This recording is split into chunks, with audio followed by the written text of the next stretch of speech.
அங்க போ வெட்டி பைய விரட்டி விடுறானே. வாழ்க்கையில கண்டிப்பா எல்லாரும் கொடைக்கானல் போயிருப்போம். அதுவும் மஞ்சுமல் பாய்ஸ் படம் வந்ததுக்கு அப்புறம் எல்லாரும் அந்த கேவை பார்க்கணுன்றதாகவே கண்டிப்பா போயிருப்போம். நம்ம அதை பத்தி பேசாம இருக்கலாமா? சோ டெவில்ஸ் கிச்சன் என்கிற குணா கேவ், அதுல உள்ள மிஸ்ட்ரிய இந்த வீடியோல நான் உங்களுக்கு குட்டியா ஷேர் பண்றேன். இந்த குணா கேவ் பாத்தீங்கன்னா 3 பெரிய மலைகளோட நடுவுல தான் இந்த கேவ் இருக்கு. ஆனா இதோட பாட்டமை இன்ன வரைக்கும் யாருமே கண்டுபிடிக்கல. இந்த கேவ்ல 3 லெவல் இருக்கு அப்படின்னு சொல்றாங்க. அந்த டீப் சேம்பருக்குள்ள போய் நம்ம பாடி ஸ்லிப் ஆகி விழுந்துருச்சு அப்படின்னா அந்த பாடியை ரெஸ்கியூ பண்றது இம்பாசிபிள். 1977ல 3 ஸ்டூடெண்ட்ஸ் அந்த கேவ் பக்கத்துல நின்று போட்டோ எடுத்துட்டு இருந்திருக்காங்க. தவறுதலா அந்த கேவுக்குள்ள 3 பேரும் விழுந்துடுறாங்க. அந்த 3 பேரையும் காப்பாற்ற முடியல. கடைசியா ரொம்ப நேரம் போராடி அந்த 2 பேர் பாடியை மட்டும் எடுக்கிறாங்க. இன்னும் ஒரு ஆள் பாடி ஸ்டில் நவ் அந்த கேவுக்குள்ள தான் இருக்கு. 1970ல இருந்து 1985, அதாவது இந்த 15 வருஷத்துக்குள்ள அந்த கேவுக்குள்ள விழுந்து இறந்து போனவங்க எண்ணிக்கை பாத்தீங்கன்னா 12 இருக்கு. மக்கள் நிறைய பேர் போய் அந்த டெவில்ஸ் கிச்சன்ல விழுந்து இறந்து போறாங்கன்னு சொல்லிட்டு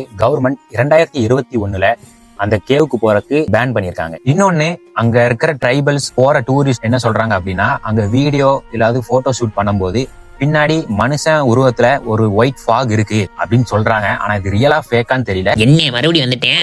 இந்த மாதிரி உலகத்துல நடக்கிற மிஸ்டரியான ஃபேக்ட்ஸ், குட்டி குட்டி ஃபேக்ட்ஸ் எல்லாம் உங்களுக்கு தெரியும் அப்படின்னா மறக்காம நம்ம சேனலை சப்ஸ்கிரைப் பண்ணி வச்சுக்கோங்க. பங்காளி இந்த அறுவல் எடு வீடியோ முடிஞ்சு